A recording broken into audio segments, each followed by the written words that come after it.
Hello everybody, welcome back for another video. Hope you're all doing well and that you're all having a great day. A little side note, I had a very bad fever over the weekend, so I do apologize in advance if I don't have the normal energy that I normally have. I'm still trying to get over this.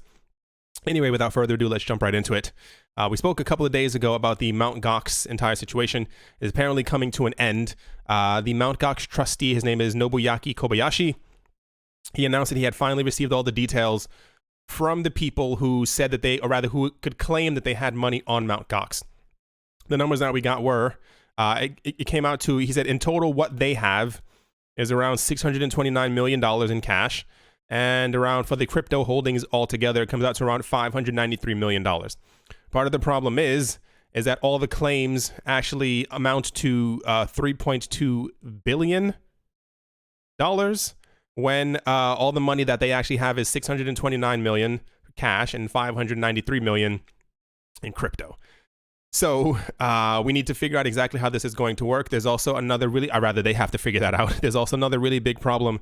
If you can read, for those who are looking at the actual screen, it says Mt. Gox creditors warn mass sale could put Bitcoin fork prices at risk, because apparently, and this has happened other times before, and I mentioned this about 6-7 months ago, there was something I was talking about where so many people would, like, when they're trying to get into the crypto custody space, part of the problem that they're having now is normally in the past, if you were holding money for a family and they said, I have, $14 million worth of gold, put it into a safe and, hold on to it. You're the custodian for it. That's fine.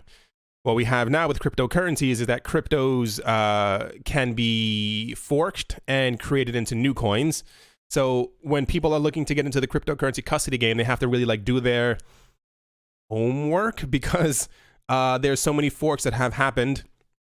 It says Mt. Gox's legal plan, which the group stresses is not a formal rehabilitation plan as set out in Japanese law, also looks at the issue of distributing coins that have been split or forked from Bitcoin since the collapse, with Bitcoin Gold being one example. Other currencies that have forked since this happened: Bitcoin X, Bitcoin Diamond, Lightning Bitcoin, Bitcoin Private, Super Bitcoin, Clams, Bitcoin Interest, Bitcoin Bitcore, and Bitcoin Atom.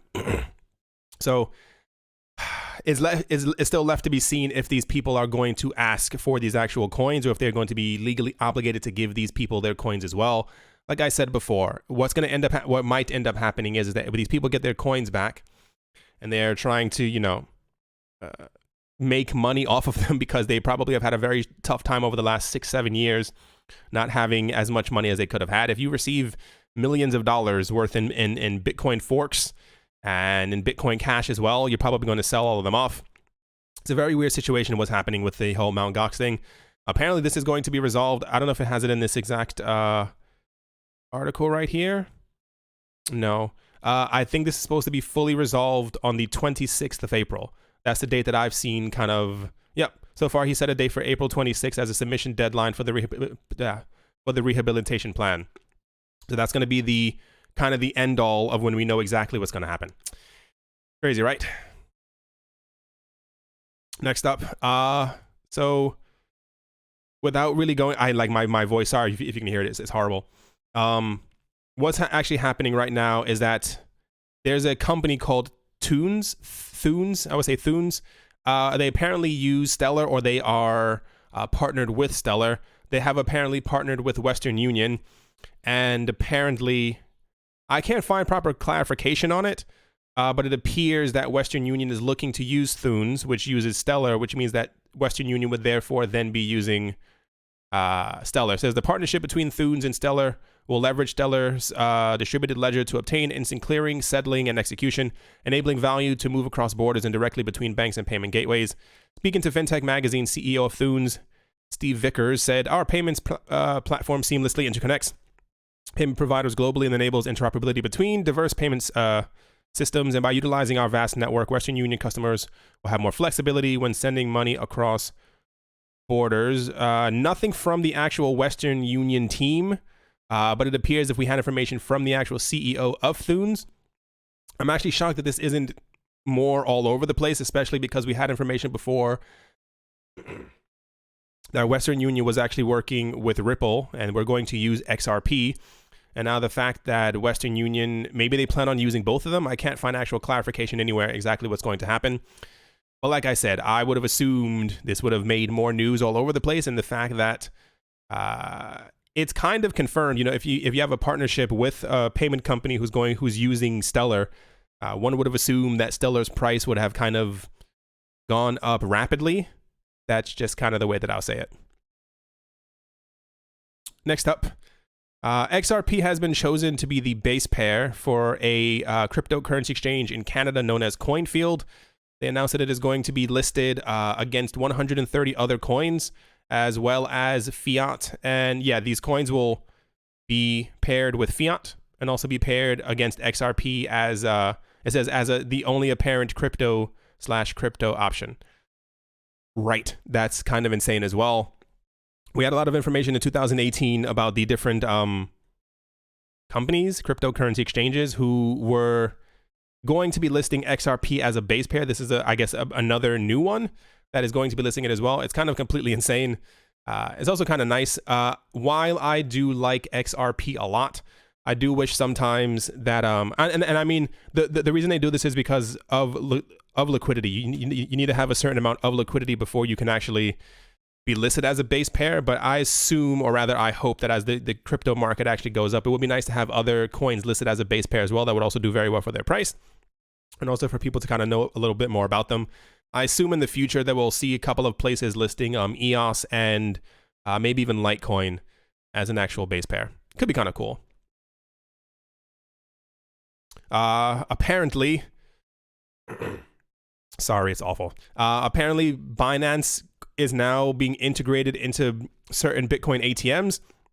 It's kind of weird. Every single day we keep getting news about Binance, and it's always something really, really weird. And I remember when Binance Coin first came out, it's not that I didn't see a reason for it. It was more like a, oh, that's kind of cool, but I don't know who their strategic team is.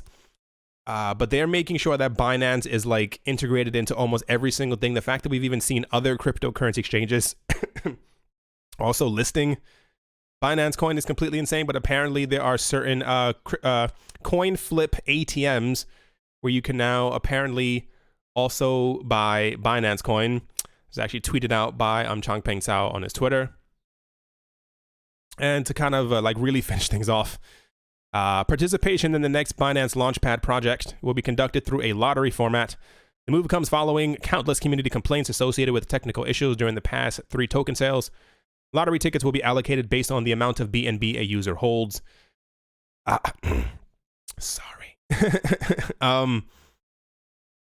What this kind of comes down to is Binance has this thing called the Launchpad. If I'm not mistaken, that's where they launch new coins, or rather where ICOs are kind of launched from. We had news about, it was another cryptocurrency exchange that had news about 2 or 3 days ago that they will also be doing, you know, they have their own little Launchpad type thing. Apparently the way that Binance is going to be doing this is that the more Binance coin that you hold, the more lottery tickets that you actually get. Apparently, they say that they're doing this to try and weed out the smaller projects, if you will. But I think you have to have is that anyone who wants to participate in the token sale would have to hold more than $1,500 worth of BNB for 20 days. Considering price fluctuations and volatility, it's questionable whether the risk is worth it at all. So I'm still a bit confused as to exactly what this is. The way that it's worded is that if you want to participate in a token sale for an ICO that's going to be launched from the Launchpad, you need to actually have apparently $1,500 worth of Binance Coin. But it also sounds as if you are trying to launch something on the Launchpad that you need to hold Binance Coin as well. Not really too certain. Anyway, the point is, since this has happened and Binance Coin is actually up once again in price, this is what I'm talking about. I have no idea who their internal team is, but they keep thinking of really interesting ways to make sure that the coin's price like constantly goes up, that it has to be used in some other way. Like, I'm pretty sure no one thought 3, 4, 5 weeks ago, when Binance Coin was also still going up in price, that they would have like a lottery where you have to hold the coin. Like the Binance Coin has so many uses. It's very, very weird. Yeah. Where is it? Yeah, Binance. Yeah, it's really funny. This was actually up 7% the last when I before I started the video. Once again, I do apologize that I'm like falling apart. It was very, very bad this weekend. I think I had made videos at like Saturday morning. I made videos, luckily. And then by Saturday evening, I was a complete wreck and not sure you want to hear about my life. But I wasn't doing too well. Sunday was horrible. So I was like, I have to do something. Got to get out of my rut. Anyway, that is definitely going to do it for this video. Hopefully by tomorrow, I'm feeling a lot better. Hope that you all are having a great day, a great afternoon, a great morning, a great evening, wherever you are, wherever you might be. Thank you all once again for watching and listening. I do appreciate all of your support.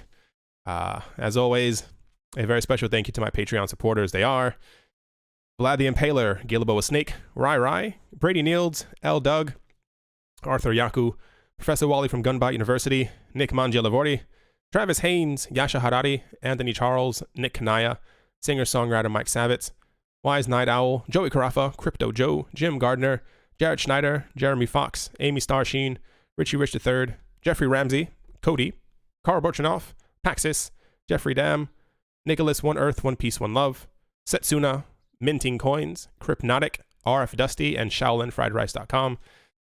Thank you all very, very much, and hopefully I'm feeling better tomorrow, so I'll talk to you all soon. See you.